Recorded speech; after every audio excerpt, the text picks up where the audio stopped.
good. Right, so good enough. Woo. Oh. Alright. Good, good, good. Everything in the green. Perfect. Oh no, my internet. Better not mess up. Alright. Alright, welcome back to Across the Grooves. Is that visual novel game I'm playing? I'm on Chapter 4, Glasgow. Because pretty much the story is so far is that your character Alice gets a record from her ex, Yuli. She listens to it and then inadvertently changes the past. So in the present, like, you don't have a fiance anymore, and then you get to try to find your ex, like, because you gotta find Yuli because something about you gotta, like, somehow get back to your present or whatever, all that stuff. And there's an evil organization that wants this record, and now you've recruited one of Yuli's friends who, I mean, well, to be fair, I recruited him, and you can also not recruit him as well, but I recruited him because, like, why not? Hopefully take a shot. Hopefully that doesn't bite me in the ass. Let me turn on the volume. Are we good?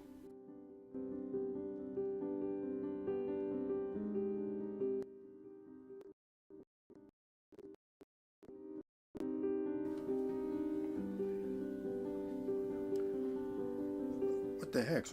Wait, what? Okay, really? Really? How is my internet messing up? Come on. We good? Okay. That was weird. Okay. Alright, let's just play before it messes up. Alright. Chapter 4. Oh yeah, and yeah. I recruited the guy, the Yuli's friend, and now we're gonna go find Arthur Pullman, whatever his name is. So hopefully this guy will have some information for us. Okay. Only once the train is a good distance out of London do I finally begin to relax. As I had feared, Eva had been watching the comings and goings at the station. Yeah, Eva is one of the leaders, or the leader of that evil organization, because she didn't she say, like, her father ran it or something? Can't remember now. I saw her as I was going to the platform, but I was inconspicuous enough to pass next to her without being recognized. I kind of doubt it. I mean, come on. Come on, she knows. Right? Okay, let's continue. Alan, with his imposing build, probably helped to shield me from her view. Maybe, okay. Makes sense. I'm almost certain that I managed to get on the train without her seeing me, but I'm sure she wasn't alone. If one of her collaborators spotted me, then she knows my destination. To be on the safe side, I think it's best to assume that it's only a matter of time before she follows me to Glasgow. I'll try to organize my thoughts. My present situation is pretty awkward. The trail that Yuli has left isn't easy to follow, and it seems to be petering out as I press on. Then again, if he was being pursued by Eva's organization too, I can understand he would have tried to keep as low a profile as possible. Hope that this Arthur Pullman will finally be able to tell me more about this record if I do actually manage to find him. For the time being, all I've been able to scrape together are rumors and various contradictory stories. It feels like I have more and more questions and no answers. I realize that I've let Alan embark on this adventure without him knowing all the ins and outs. Yeah, something.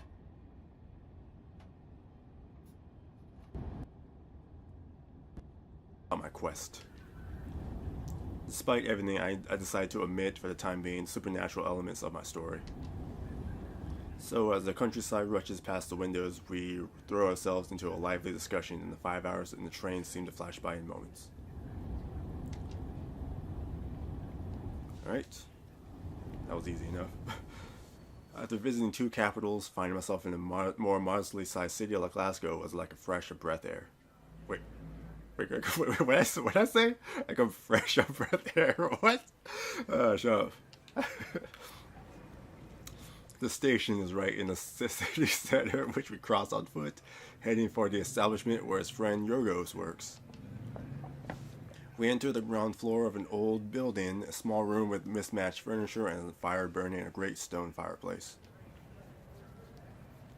At the end of the room, a long counter stretches across its width. A Mediterranean-looking man seems to be absorbed in carefully preparing a basket of fresh vegetables. Probably the famous Yorgos. As we approach, Yorgos looks up and, seeing Alan, a broad smile lights up his face. The two men hug over the counter. Yorgos speaks in broken English with a curious blend of Greek and Scottish accents. I admit I have some difficulty understanding him. Quickly sensing my dismay, Alan presents me in French. This is Alice, a friend. Yorgos slips smoothly into a garbled French with just as a strong Greek accent. Aha, another of your French pals. He wipes his hand roughly on his apron but holds out his wrist over the counter. I shake it as best I can. Yorgos, nice to meet you. I'm Alice.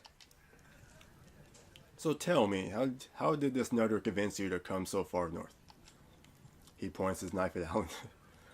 Unless it's you who managed to get the old rogue out of his record store. He promised to visit me for years. I begin to give up hope. Actually, Alice is looking for a mutual friend who recently came to Glasgow. Ah, your pal Yuli, right? I nod. That's right. Yes, he was in Glasgow, about 2 weeks ago? Alright, so he's gone now. Alright. Well, hopefully Arthur Pullman and any other people we can find can help us out. Alright. Let's see, what should I ask him? Yeah, maybe this, maybe I get some more information. Do you know what he was doing here? Like I said, he passed through. He asked me where he can crash on the cheap. Did he happen to mention an Arthur Pullman? The steady clack of the knife on the chopping board stops for a moment as Yorgos tries to recall the details. Yes, a radio presenter, right?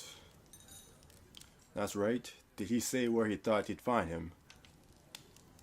No, I'm sorry. Maybe we can go and try to find something out at the local radio station. If I get information about a radio presenter, that's definitely where I'd start. We mostly listen to the big national radio stations here. But you can try Subcity. It's the university radio. They don't broadcast all the time, but they do a great mix the evenings. We play it here often in the restaurant.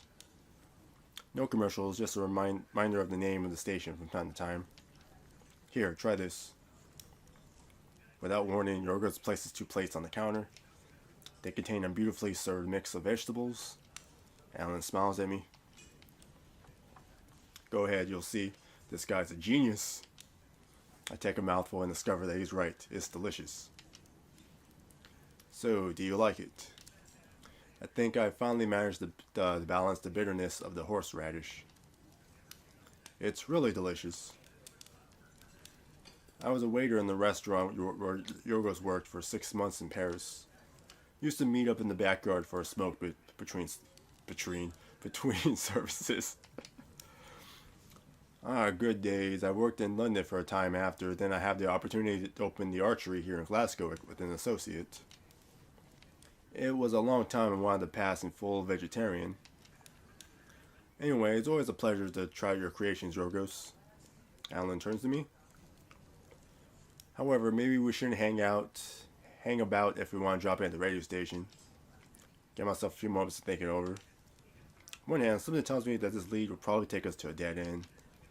Can't imagine a former BBC presenter broadcasting on a student radio station. On the other, I don't really have any idea of what else to do except to cling to the hope that someone there will know where to find this Arthur Pullman. Unless If we don't find the answer in the present, maybe revisiting the past. I instinctively slip my hand into my bag to reassure myself that the record is still there. The trouble is, I still don't know how to use it. I don't want to find myself stuck in a reality where I've lost someone dear to me like Enzo. Then there's Alan. Should I warn him about what might happen if I listen to the record, or should I keep it to myself? Then again, I'm already in an alternative reality. My normal life, the future that I believed was all mapped out, all of it has been erased. But do I truly want to go back to that life? Alan has noticed my answer, has noticed my hesitation and is waiting for an answer.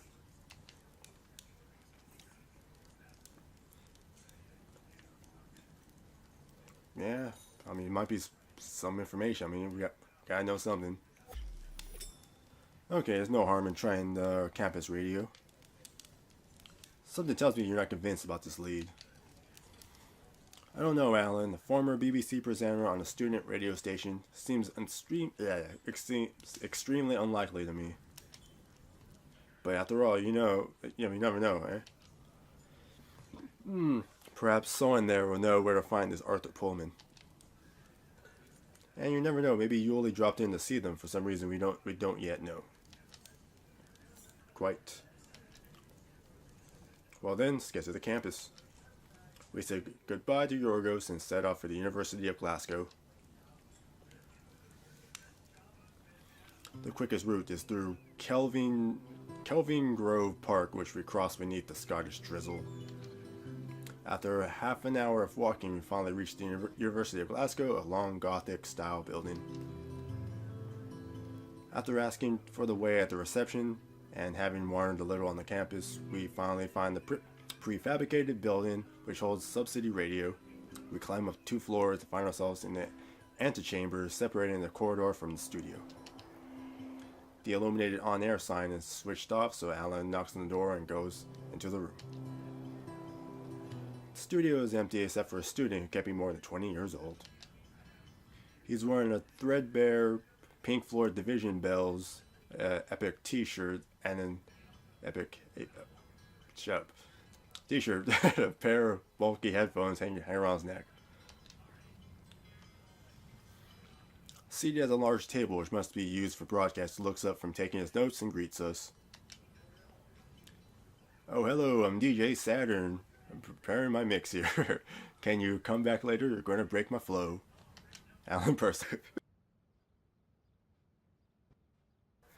That's funny. DJ Saturn, really? Is that how you young blokes impress the birds these days? In my day, we learned the guitar.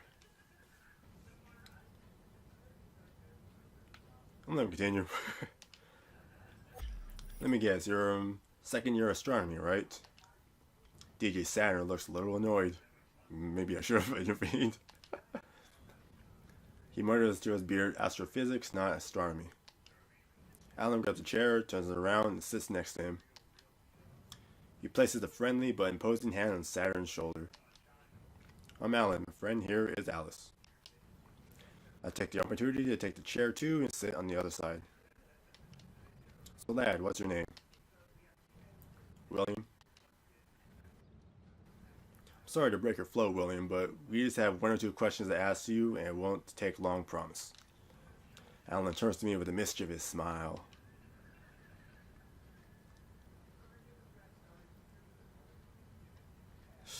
Trying to think.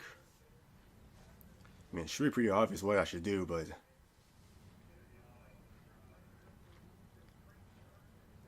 that's the thing. Yeah, it's pretty obvious, but like, what would be the better answer? Oh man.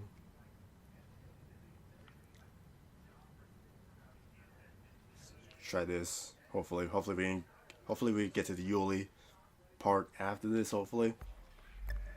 Looking for a former BBC radio presenter, Arthur Pullman. Ring any bells? Student looks at us incredulous. Do I know Arthur Pullman? Of course I know him. The guy's a legend.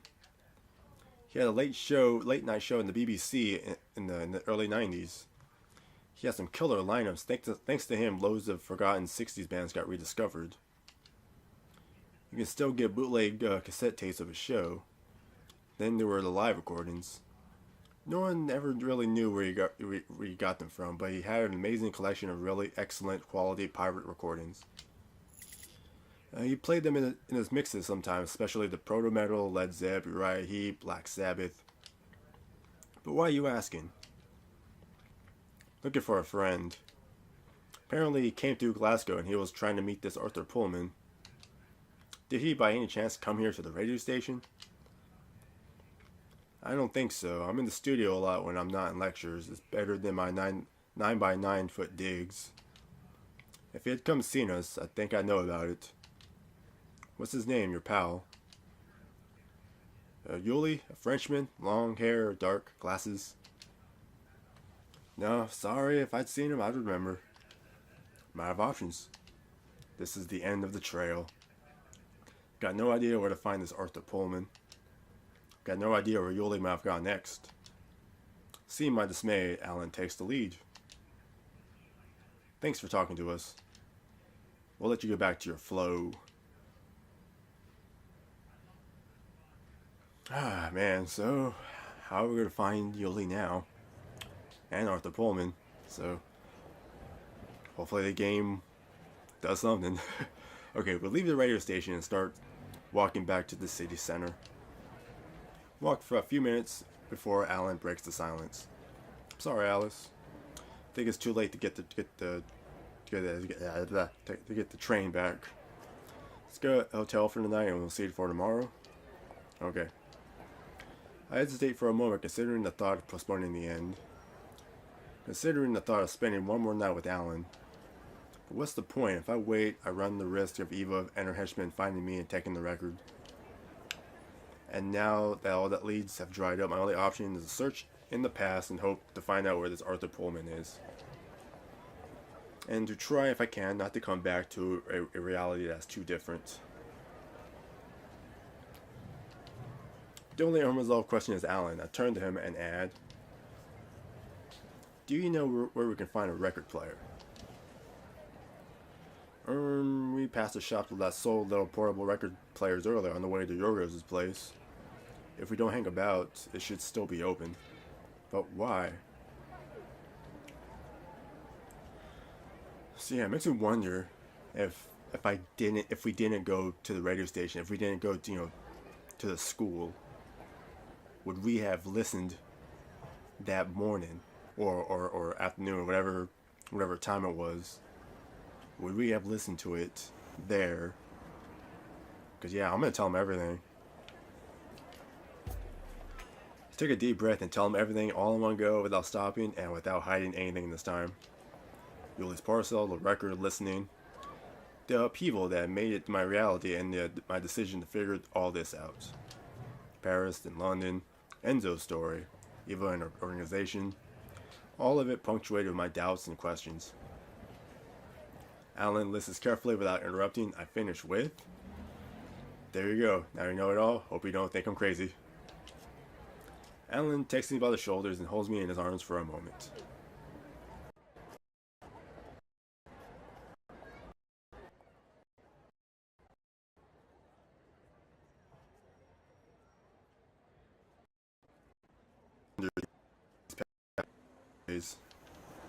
If you need to listen to the record, we'll find a way for you to listen.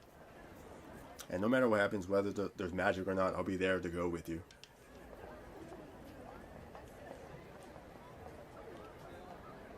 Well, I mean, if he's able to join me, I mean, maybe two heads better than one, maybe. So, thank you for being so understanding. I'm really touched that you believe me and support me. We'll talk about it when we get back from the past with Arthur Pullman's address. Until then, I'm ready to put my skepticism aside. Well, I hope you'll still be here waiting for me to come back. Alan laughs. Where do you think I'd go? Come on, let's go buy that record player before the shop shuts.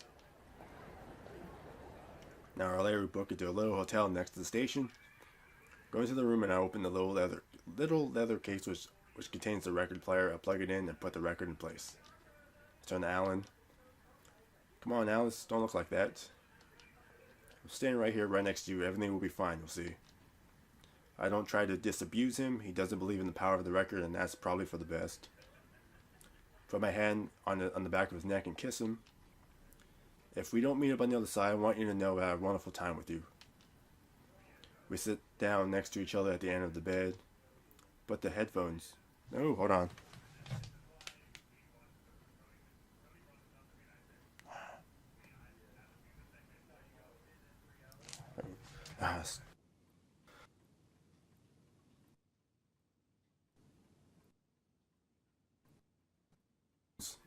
Over my ears and switch the player to the 45 revolutions per minute. Before putting the needle in the groove, I take Alan's hand. Then I close my eyes and let the music take me over.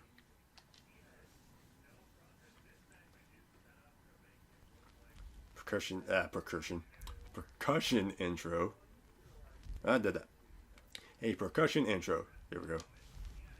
Try to focus on Yuli, how he looks, his voice, his laugh, his smell. The walls of the hotel room begin to resonate, to distort and stretch. The air blazes with iridescent particles, shimmering. Then the world implodes and I am somewhere else. Time collapses. Fragments of the past, moments split. Years in between. Chaotic mess. Memories as grains of sand. And the everlasting now of the snow. The time we met. Okay, so yeah, we're back in the past somewhere. You saw me first. We talked. We listened. Your life and mine. How would I forget all that? It splits. Time folds. I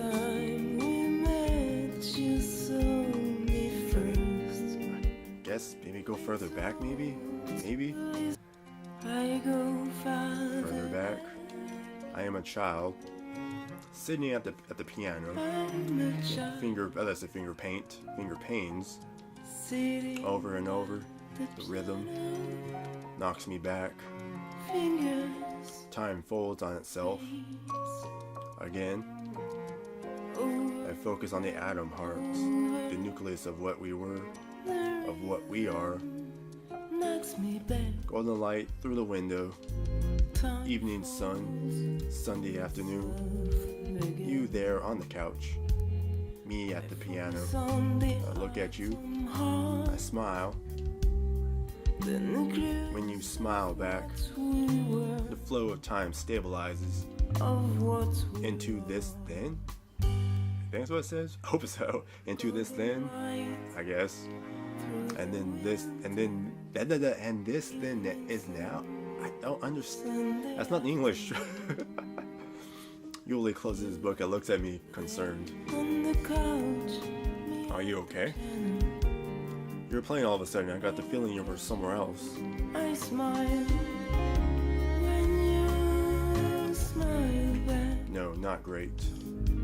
I have a sudden attack of panic, inexplicable and uncontrollable. I guess reliving these moments has upset me more than I expected. And I know that my time here in this moment is precious. Yuli stands up. Go get a glass of water. I'll be right back. Don't move, I'll get it for you.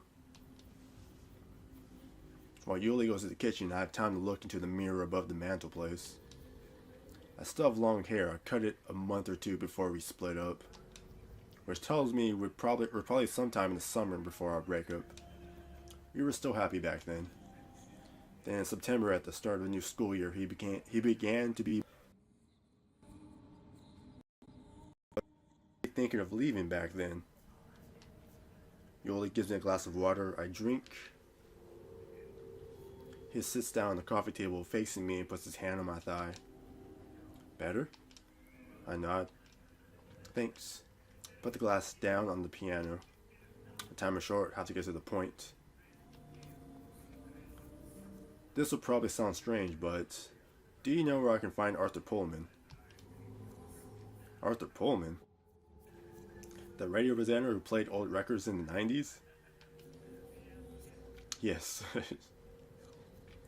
It's funny. There was actually a short article about it in Lay in Rocks last week.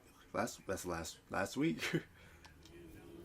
He snatches up the magazine on the coffee table, rifles it quickly through it and holds it out to me at the right page. I can't read right now. The heading says Jimmy Page's Loch Ness house is told as a monster. Like, what? Apparently he bought, I don't know how to say that, bullskin house. I hope I'm saying that right. Bullskin. It's a house in Scotland that Page, the Led Zeppelin guitarist, bought in the 70s. It appears in some songs, some parts of their film concert. The song remains the same. I've got to say, I'm not totally surprised. Pullman's always been a Led Zepp fan. He's played a lot of their live footage on his shows. Put the magazine down next to me on the piano stool. I hope I'll remember all this information when I get back to the present. I didn't know you knew so much about this stuff. It's because of Mark. He's a big fan of the guy. He's got cassette tapes of almost all the shows. If you ask me, some of his mix choices aren't fantastic. Frankly, playing Ultimate Spinach straight after the Garden of Earthly Delights from the United States of America is almost tasteless. As for his almost fanatical infatuation with Chelsea Girl. Anyway, all serious musicologists agree that Desert Shore is undeniably Nico's best album. Yuli. Why not mention the Marble Index while we're at it, insisting on being original no matter what? Having someone like Joe Boyd at the helm, that makes all the difference, doesn't it?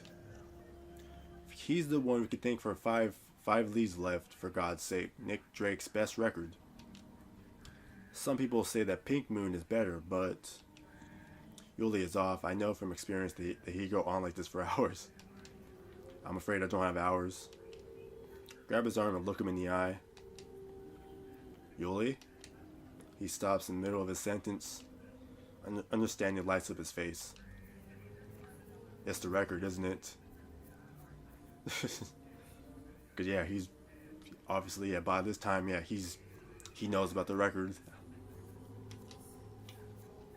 Yeah, of course. Like, we gotta know. Gotta know everything. Uh-oh. Okay, yeah. Gotta know everything. Like, yes. If we're talking about the same thing, yes, I listened to the record. And you come from a future where you need to find Arthur Pullman, right? I look away. I'm scared of telling him too much, that it may have an unpredictable impact on my reality. Yuli seems surprisingly relieved. He takes me in his arms and we hold each other for a while. Then he emerges from our embrace and adds cheerfully, "That means it didn't work." So what didn't work? That I listened to it? That I listened to the record? Or what he was trying to do? What are you trying to say, Yuli? What didn't work? The walls of the apartment around us began to dislocate. I don't need to explain to him. I can see in his face that he understands what's happening. Alice, please try to remember that we don't need to break up anymore. Try to remember that we don't need to break up anymore. Sweet. Is he trying to keep us together or what? That seems a bit weird to send Alice the record then. He should have kept it himself then, unless he's dead right now. Unless he's dead in the present, which is weird. I don't know. I don't get it. Then, okay, Dad, I don't have to leave you. That didn't work. We don't need to. What do you mean, Yuli? It's too late. So are we going back? Yeah, once again, I'm carried away by the flow of time to the rhythm of the song. Time collapses. Fragments of the past, moments split, years in between, chaotic mess, memories as grain of sand, an everlasting now, everything changes. I shed the remnants of my old skin until the flow of time stabilizes into this new present. Alright, so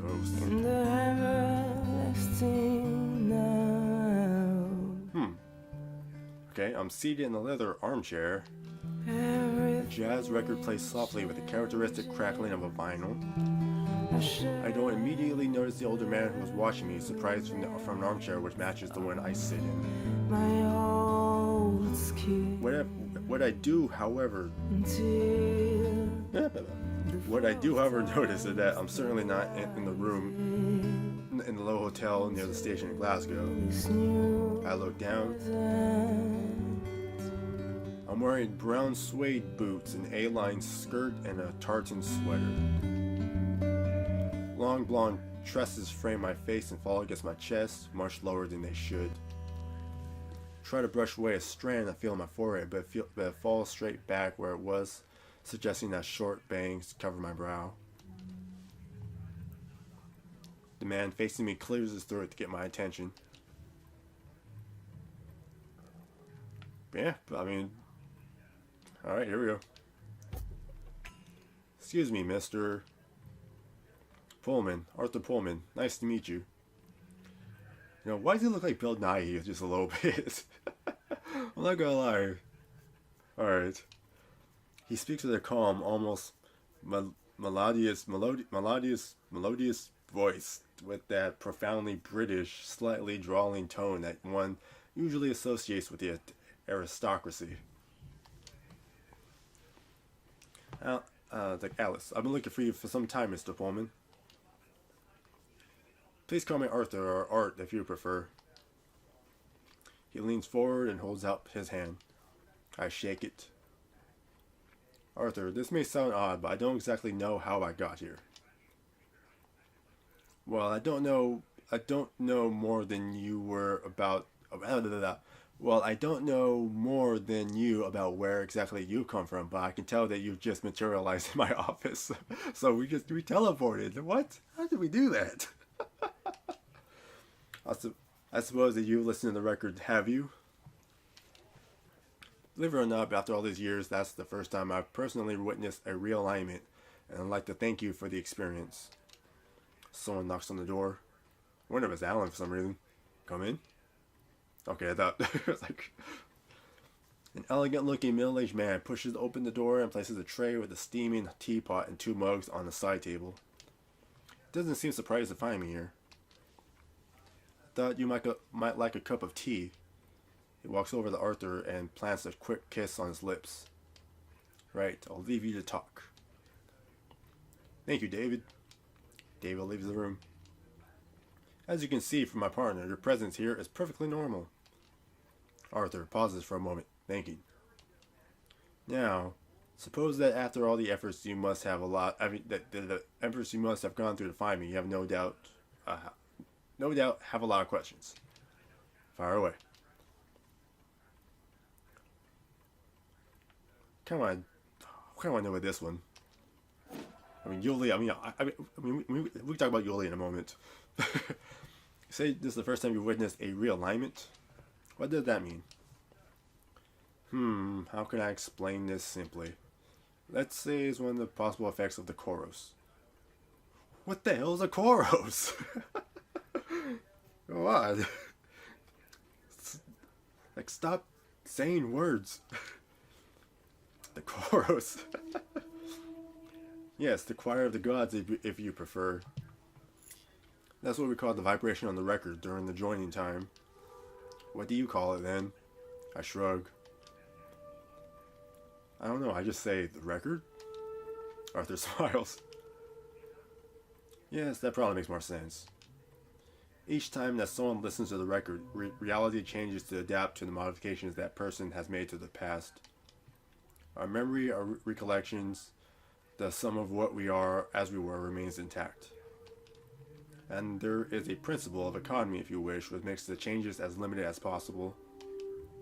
It is extremely difficult, indeed very probably impossible, to instill a global change. Generally speaking, someone's listening does not affect others. But it does sometimes happen that one is the eyewitness of a change in reality. Objects or people who appear or disappear before your eyes or more rarely, the geographical movement of the witness themselves. I call that realignment. That's exactly what just happened. You went back to the past to find out where I lived, didn't you? I nod. And the record sent you to the moment in your past where you can obtain that information. Yes, that's exactly what happened. Which is why you're here. You know, your intent is the principal factor which determines the moment of your life which the record will make you relive. Okay, so your intent. Interesting. So, if we do listen to the record again, we may be able to fix reality then, since yeah, so now we know what to do, but of course, we still have 2 more chapters after this, so. Do what thou wilt shall be the whole of the law. Before I have time to refer that citation, he continues. That's the reason I saw you appear in my office a few moments ago. But how do you explain that you were aware of my sudden appearance when your partner reacted as though nothing odd had happened? I don't really have an explanation. Or at least I'm not prepared to suggest something I'm not completely sure about. Nobody truly knows how it all works. Generally speaking, the person who heard the chorus is the only person who's aware that reality has changed. I think back to Marie and Robin. That explains why they had no memory of John Baptiste. Perhaps I had simply the good luck to be in the same room as you as the moment of realignment.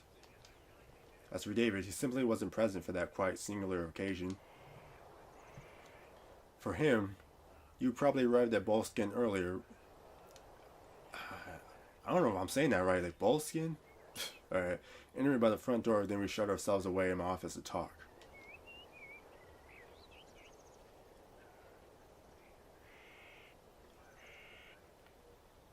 Yes, do this, because we need to know how the record works officially.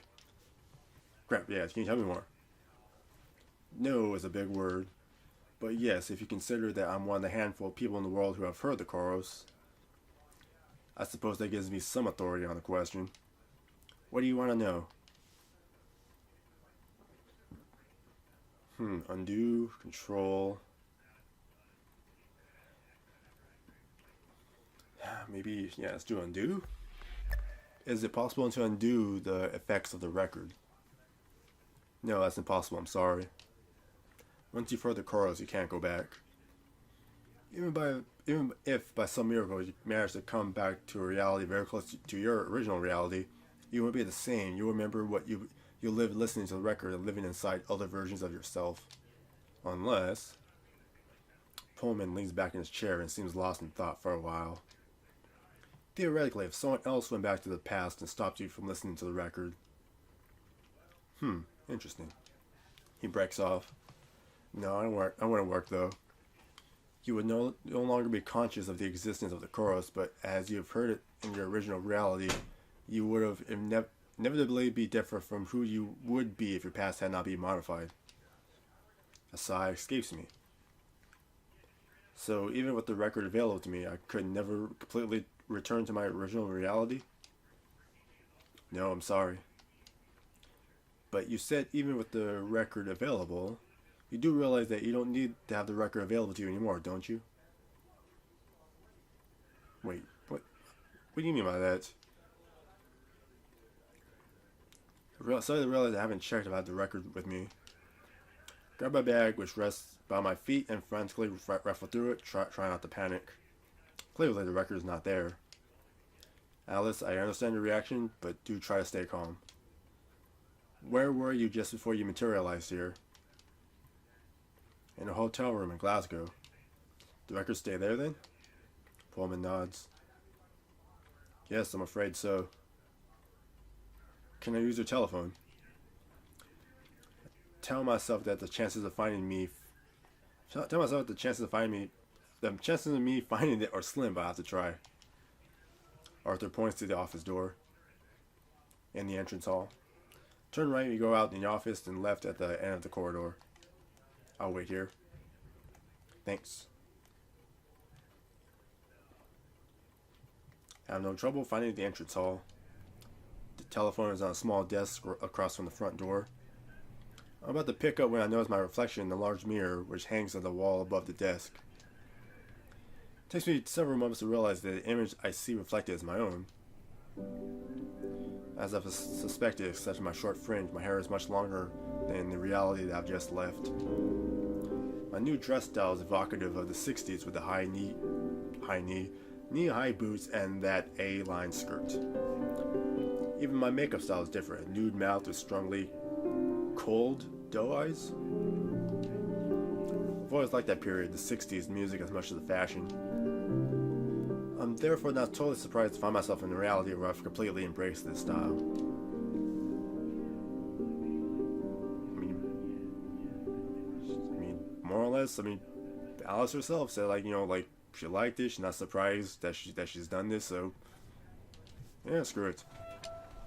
It will probably take me a bit of time to get used to my new appearance, but something tells me that I could quickly grow to like it. I tear myself away from my reflection and pick up the phone before I realize I don't know Alan's number by heart. I rummage through my bag, find my cell phone, and see that it's connected to a British operator. The lack of bars tell me that's not going to be much help, seeing as there's no signal here. I look through the directory and I quickly find entry for Alan with a cell phone number. It would seem that I know Alan in this reality too. Considering that he's never listened to the record, the chances that he's in Glasgow are extremely thin, but I have to try. He picks up after a few rings. Hi? Hello, Alan. It's Alice. Hello, Alice. I didn't recognize the number. There's no signal where I am. I'm calling from a landline. Is everything okay? Yes. Tell me, are you by any chance in Glasgow? No, I'm in London. Crap. The record's gone. It's gone. No. I've just been closing the shop with Beth.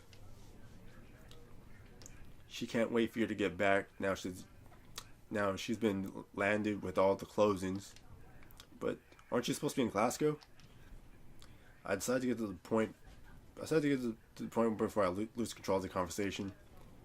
I've got no idea what Alan knows or doesn't know in this reality. Yes, tell me, would you by any chance have the have the number of the hotel where I was staying? Hang on, did you call me there? Did you call me from your room a few days ago? Check the calls log. I heard beeps and some swearing through the handset as Alan battles with his phone to get the information. Here it is. Have you got something to write with? Dig a pen and a scrap of paper out of my bag. Alan reads the number out to me. I tell him I don't have time to chat, that I have to run. He asks me to call him when I have more time. Briskly hand him the phone, then I pick it up again and dial the number of the hotel. As I wait, listening to the dial tone, I realize that I've scribbled the number down at the bottom of my bill for my stay at the Station Hotel Glasgow. The conversation with Alan wasn't necessary after all, but I have to admit it was reassuring to hear his voice, and especially to know that we're not strangers to each other in this new reality. I explained my situation to the receptionist. She tells me no, I've forgotten nothing in my room. She tells me no, that I've forgotten nothing in my room which I've checked out the day before last. I insist. She tells me that actually a woman had come to the hotel in the afternoon, that she asked to get back a vinyl record which I had forgotten in room number 23. Alright, so hopefully I find Yuli then, and then we do something with the record. Because yeah, Eva has it then. The room had been let for at least 2 weeks, but at the woman's urging, she finally agreed to check. She had been astonished when in fact there had been a vinyl record on a little travel record player in room 23. She confirms that yes, of course, she let the woman take the record, that she's sorry, but that had been in the room 17, that she wouldn't have been guessed that the record belonged to me. Naturally, on the subject, she'd like to know how I managed to get into room 23. Wait, what? Wait. So in this reality, Alice somehow was in another room then? Okay. Tell her that's not important. However, she could tell me the name of the person who reclaimed the record. That would be great. I'm pretty sure it's not going to happen. She tells me that she hadn't thought to ask her name, but she was a woman, middle-aged, with white hair and wearing a dark pantsuit. I thank her, hang up, and hiss Eva between my teeth before the handset is even resting back on its support. Then I return to the office.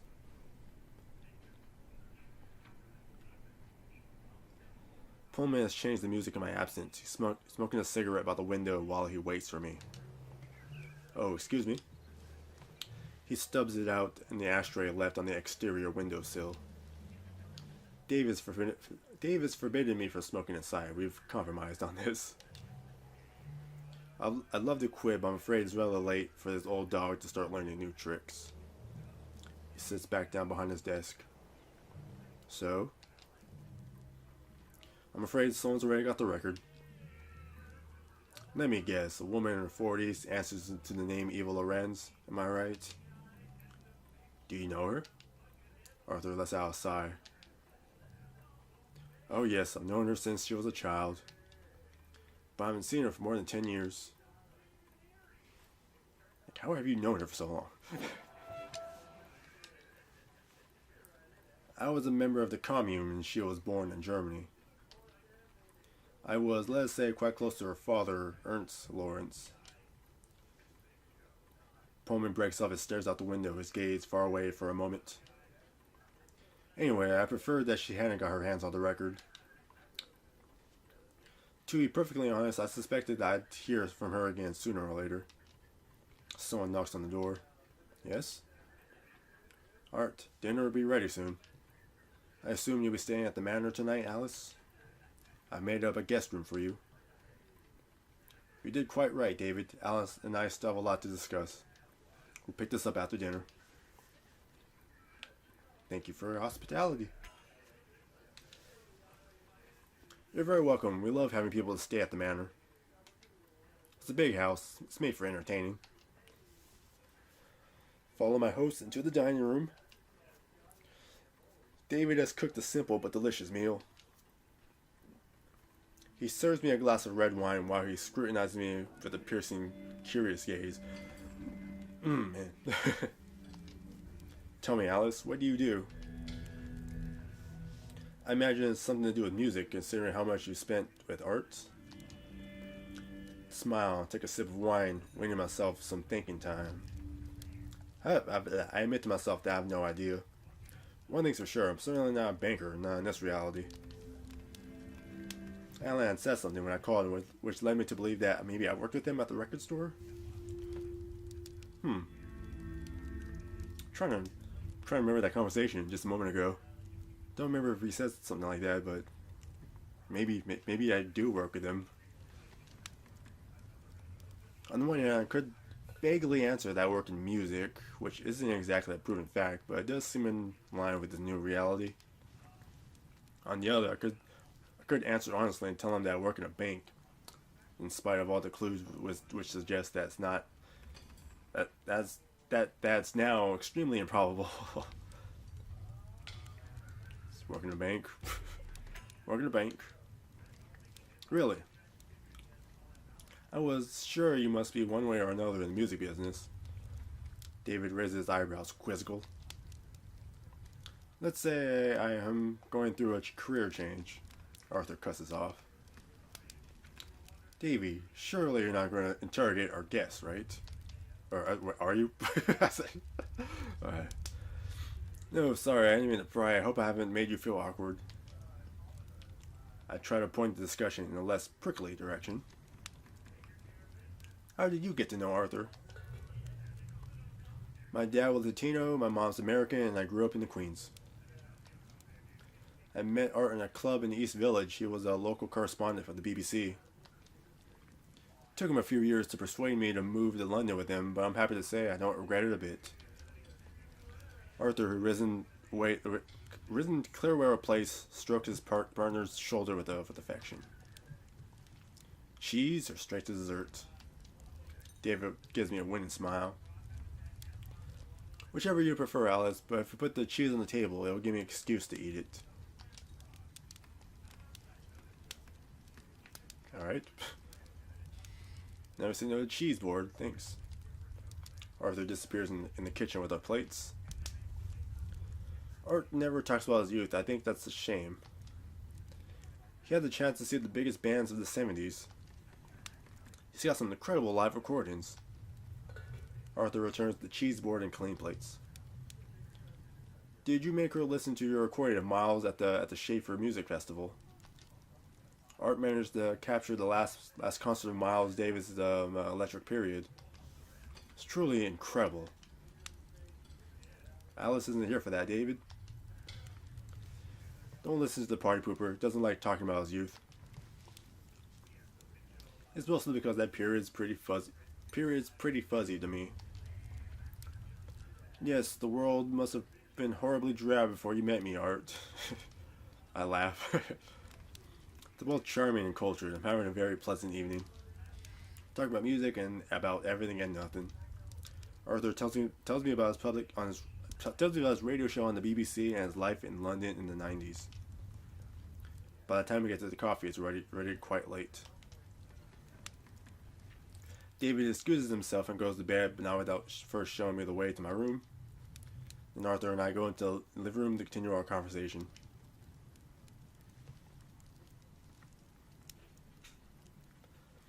It's a cozy room. There's an old stone fireplace with 2 leather armchairs and a couch placed in front of it.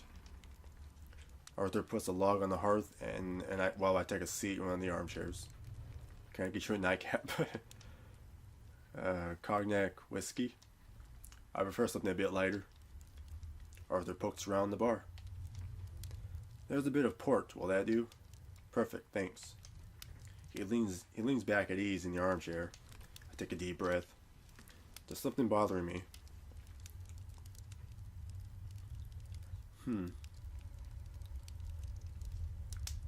I feel that maybe this might be the better decision, so we'll go with that. Why have you decided to help me? I mean, we don't know each other, and you watch me pop up in your office, and you're so kind and supportive. Why? It's Arthur's turn to take a deep breath. I feel rather responsible for what's happened to you. The record, I should have destroyed it when I could have. But I was selfish. Instead, I chose to escape by throwing myself in the best life I could imagine. Hope that you'll finish what I started if you get the chance. Let me start by telling you my story, please. It could help shed light on a few shadowy areas for you. Very well. I'm listening.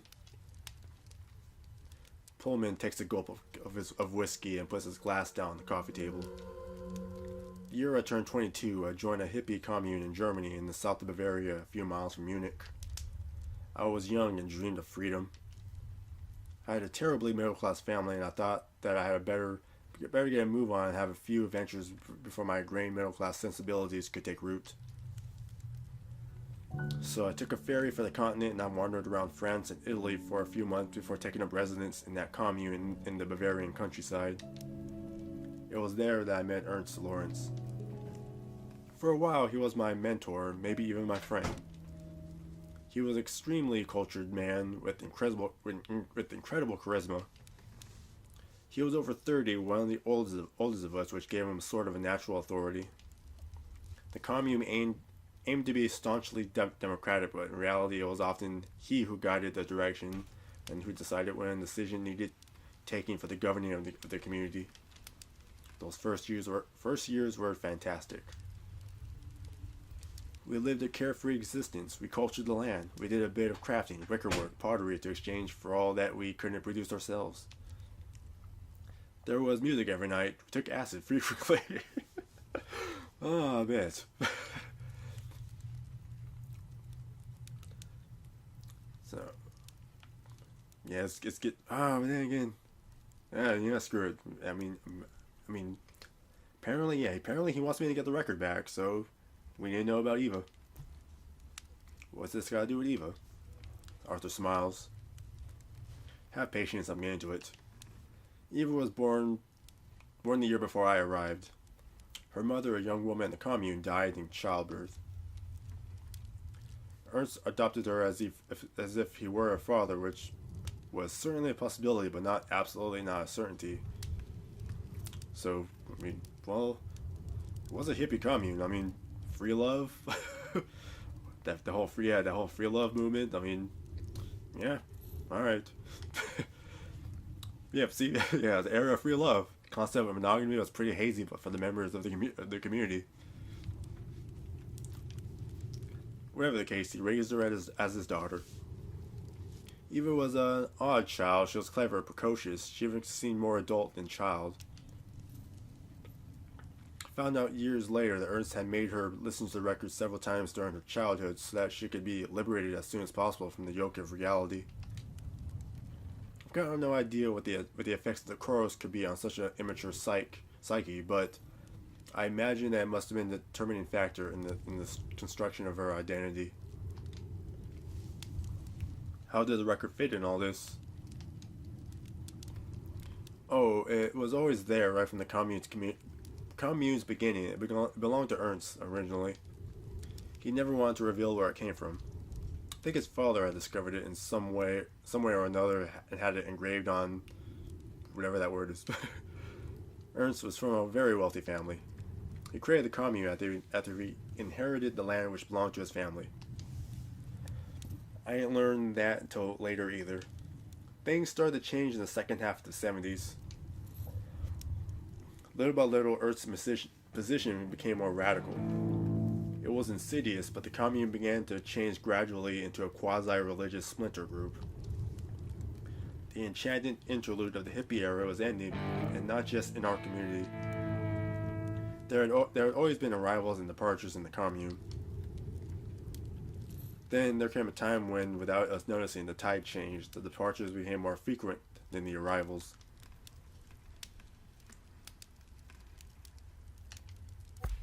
Yeah, what happened after that?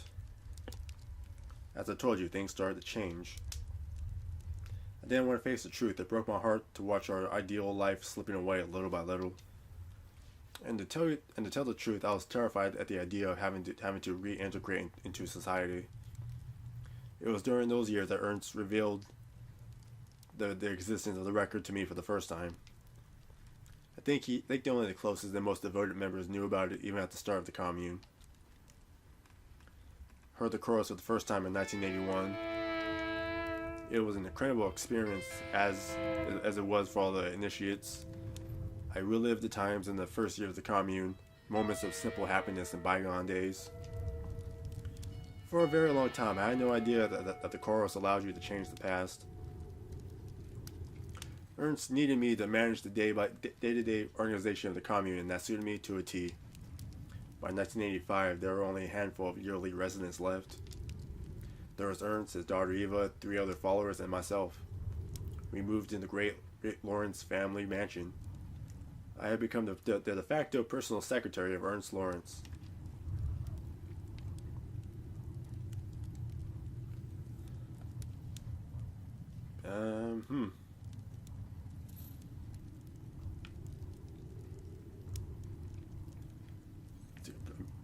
Pretty sure that's obvious because yeah, Arthur said that he was rich, so I was like so I mean I'm alright with that answer. I'm pretty sure I know what the answer is, but here, what's the point?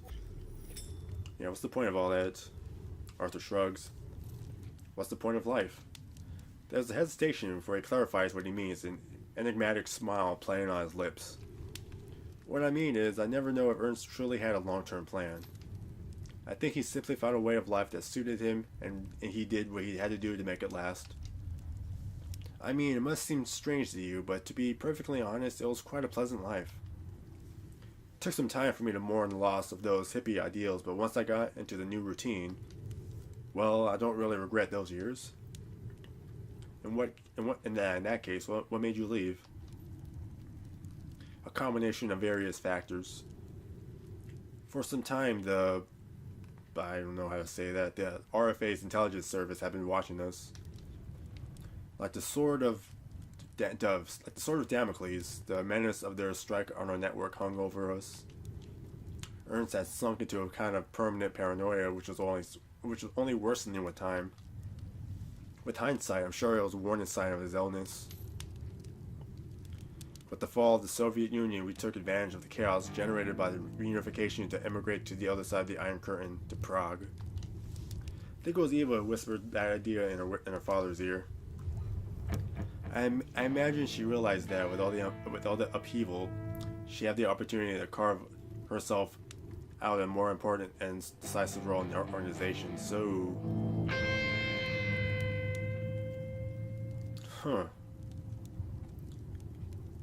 okay, so yeah, as Arthur is talking right now, I'm realizing that that the commune was the beginning of the organization. Like, how did I not realize that when he was saying at the beginning, like literally, like when he was saying that, I should have realized, but now I realize. Okay. So yeah, so it was like literally, like a hippie free love organization, just kind of good things more or less with the record, but then eventually became radical, quasi religious. But then what's Eva's, what's her role now? Yeah, what's her role in all this now? Like, so yeah, she's not good. I wouldn't necessarily say she's evil either, but okay, let's continue. Hopefully Arthur will answer, which is exactly what happened. So the organization relocated again and presented itself as a kind of occult allegiance club, vaguely Masonic at least from the exterior. The Aeon Kairos Lodge? The name reminds me of something. Ah, yes. Yeah, I think for a few moments for realizing that must be the Iron Sky Rose Eddie Black spoke of. Aeon Kairos. What does that mean? As you may have guessed, the name wasn't chosen by chance. The concepts are rather complicated to explain. Do you want the long version or the short? I mean, I have time. I sit back in my armchair. Let's try the long version if you don't mind. Foam inside. As I told you, I wasn't very abreast of what you might call the mystic part of our organization. Even if I was pretty much in charge of the operational aspects of our activities, of course, I asked Ernst about it. What did he tell you? Aeon, Kairos, and Chronos are the three terms which correspond to the different aspects of temporality for the ancient Greeks. The notion of Chronos is the easiest to understand. That's what we modern man simply call time. One could, at a push, translate Aeon as the notion of eternity. As for Kairos, that's more difficult to explain. It's the deciding moment. Oh my god, how the hell do you say that? I know how to say it. The moment when everything changes. Do you see what I mean?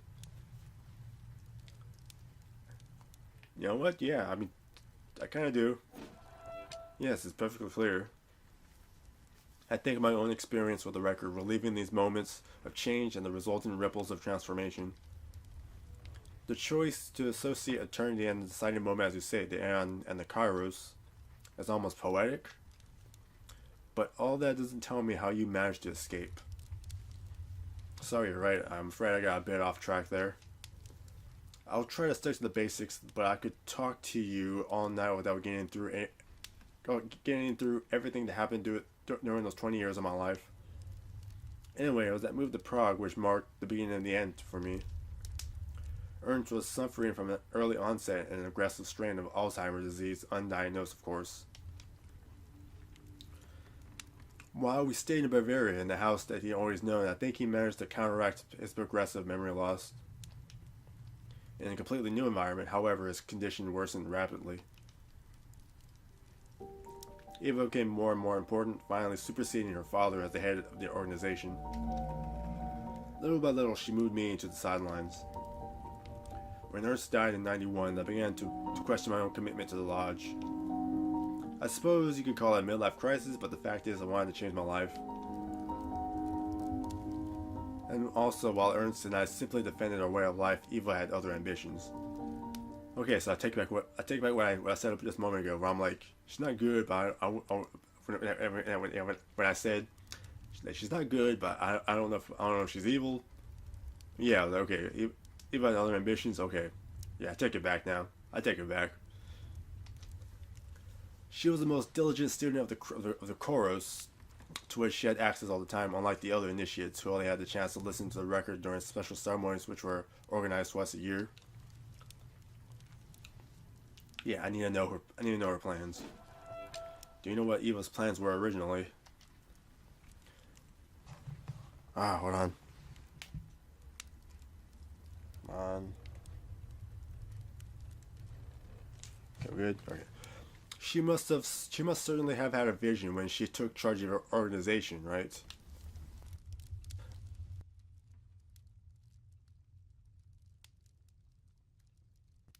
Eva took the reins of the lodge.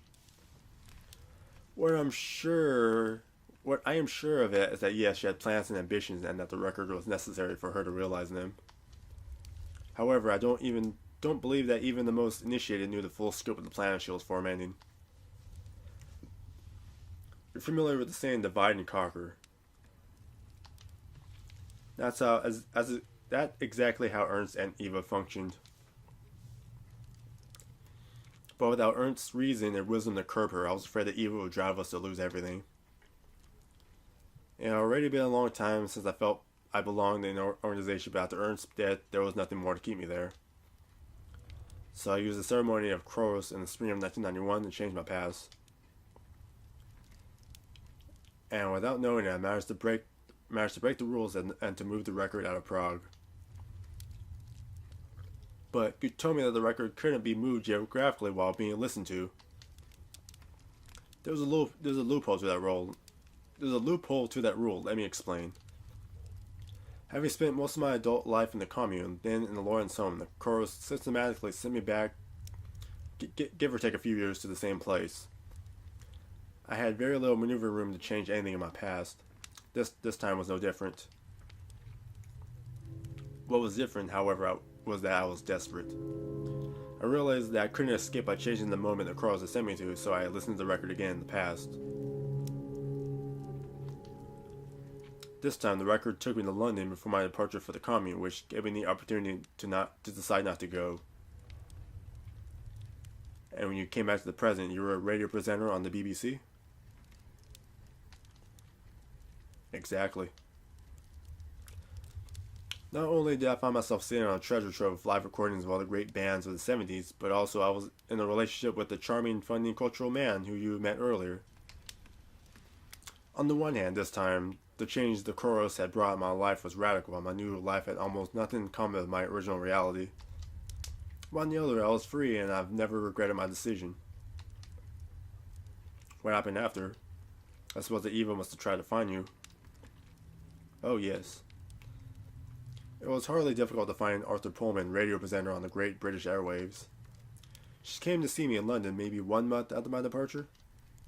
At that time, I had no idea that the record had disappeared. When she realized that I didn't have it, she left me alone.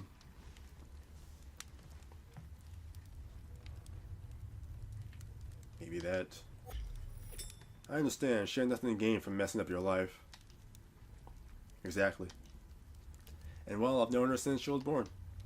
I tell myself that somewhere deep down, maybe she still has a tiny little bit of affection for me.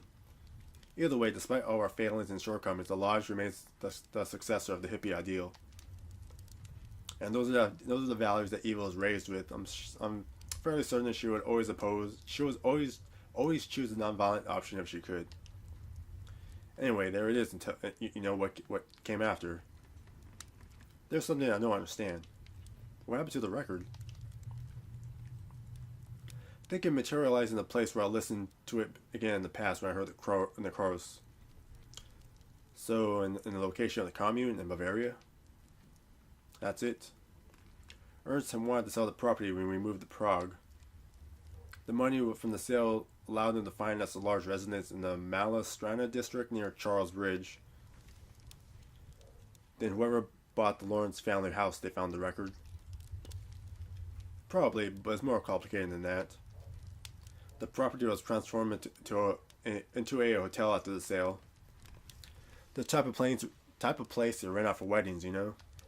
I know. A needle in a haystack situation, then?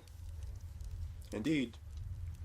Besides, I've never heard any more about the record except those legends hawked by the record collectors, the store owners, and other musicians, which I have resisted adding to. Well, at least not until you materialized in my office earlier. I'm sorry. Sorry for making you relive all that painful past. Arthur gestures with there's no problem with a wave of his hand. Oh, I guess this business would resurface sooner or later. As I told you, I regret not destroying the record when I had the chance. Perhaps I could have ended all this. He finishes his drink with one swallow and checks his watch. However, I hope you will excuse me, but it's late. We'll finish this conversation tomorrow if you don't mind. If I do wait, if we better talk about Yuli just for a moment. Just one moment. Oh, God, I kind of want her to talk about Yuli for a moment. Wait, you haven't told me how to find the record again. Arthur lets out a sigh. Record is probably in Prague. I'll give you the details tomorrow, don't worry. Come on, I'll walk you to your room.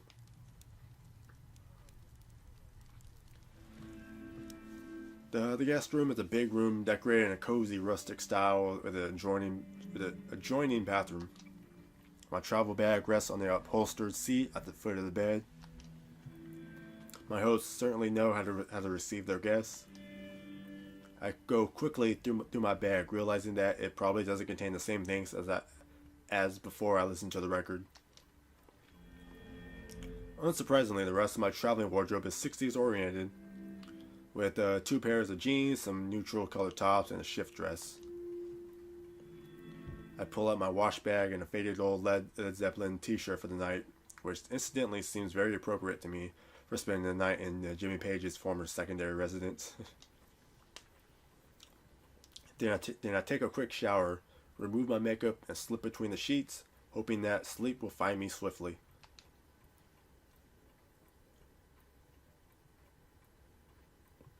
I enter the kitchen shyly. David is reading the newspaper as Arthur prepares scrambled eggs. The radio, probably tuned to the BBC, that delivers the morning news report. Oh, we're gonna listen to the news report? Okay, I thought we're gonna listen to it for a moment, and something's gonna happen. It's he who notices my presence on the doorstep. Oh, good morning, Alice. Did you sleep well? Obviously, with all my adventures of the previous day, my night has been a little disturbed. But does Arthur really need to know that fact? I passed an excellent night, thank you. Arthur smiles. I'm delighted to hear it.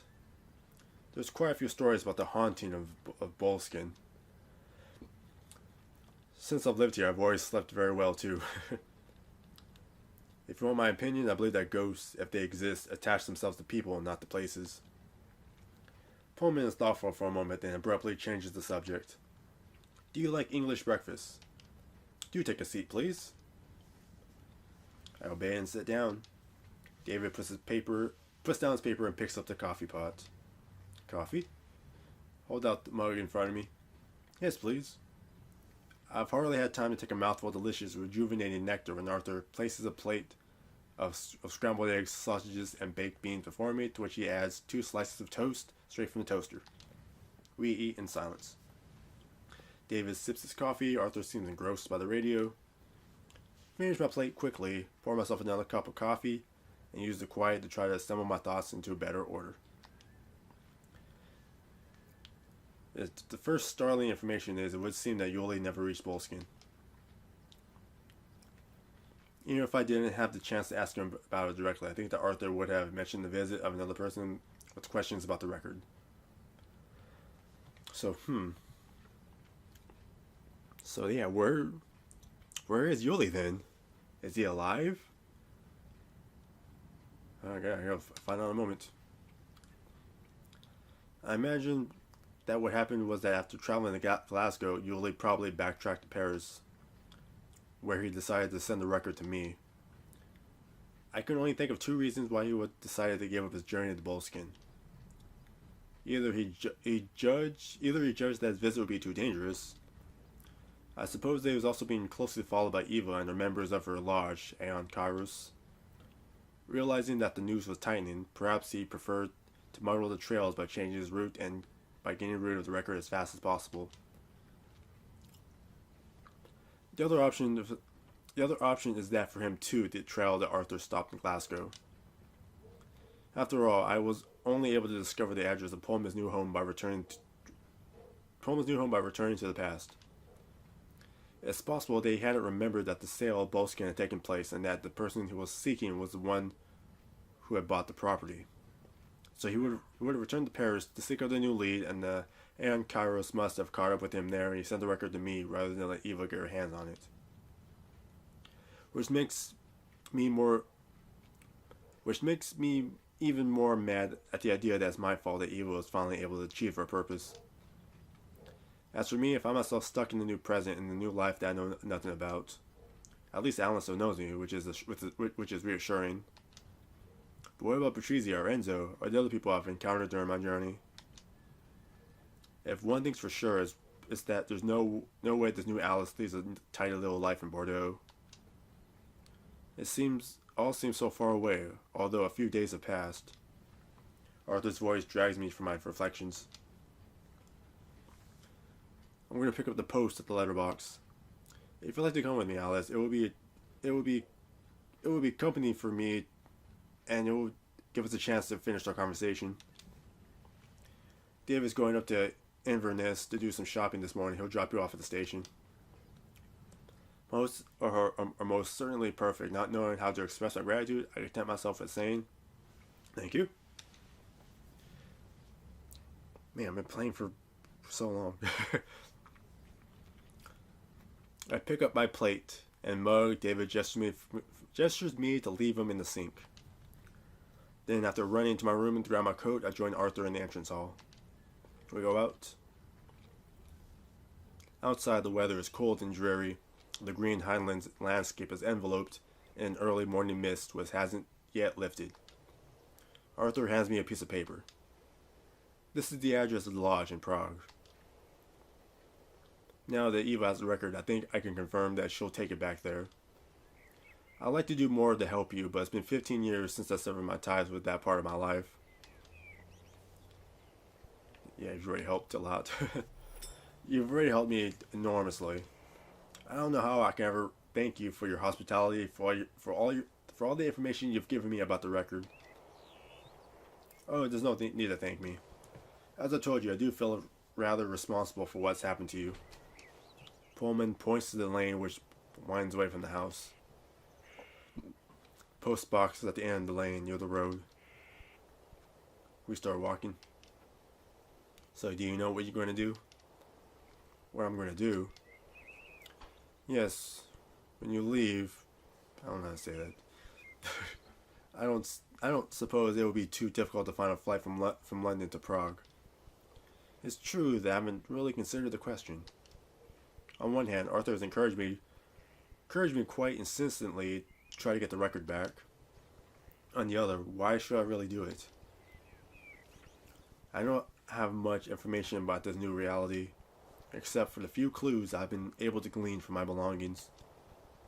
I could go home to Bordeaux, take some time before making any decisions. I could stop in London, drop in on Alan. It seems that I know him in this new reality, but what's our relationship? Then there's Yuli. If he never came, where could he be? I think back to our encounter just yesterday for me, 3 years ago for him. What did he mean by we don't need to break up anymore? It would be much. It would be so much simpler if I can find him. No matter what, I'm not going to charge straight ahead to Prague. Not before I learn a little about my new life.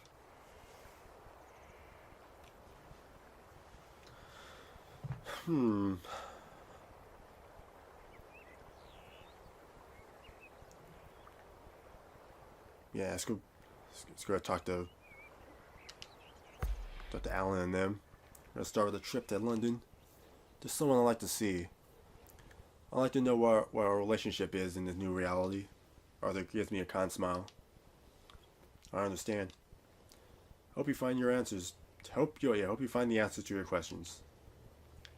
But don't lose sight of the fact that, how should I put it, you're still you deep down. I don't believe that the choices that we make change us in our deepest essence, if you see what I mean. I'm not so sure. Not so sure. It's not so simple to change one's destiny. I'm not sure that you can separate yourself completely from your own past. In any case, thanks again for the address in Prague and for everything else. Arthur just smiles at me this time. We reach the mailbox. He opens it, sees that it's empty, and we head back to the house. David is waiting for us at the door. It would be a good idea if we don't hang about too long. I like to be back for lunch. And anyway, the earlier we get going, the less difficulty you'll have finding the train, Alice. I nod. Just need a minute to get my things and I'm ready to go. A few minutes later, I climb into David's old 4x4. Then we leave, heading for London via Inverness.